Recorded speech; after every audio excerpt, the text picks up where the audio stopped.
सारंगगढ़ सरसीवा में विधायक चंद्रदेव राय के जोरदार स्वागत हुई।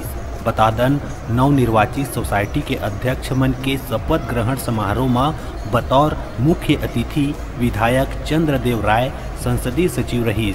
कार्यक्रम में कांग्रेस के पदाधिकारी और कांग्रेस के कार्यकर्ता मन भारी संख्या में उपस्थित रहीन। जी हाँ, फूल माला बाजा गाजा के संग जोरदार स्वागत हुई। वही कांग्रेस कार्यकर्ता मन के संग विधायक चंद्रदेव राय एक गाना में नाचत झूमत घलो नजर आई। विधायक के संग में भी कार्यकर्ता मन में जोरदार उत्साह देखे बर मिलिस।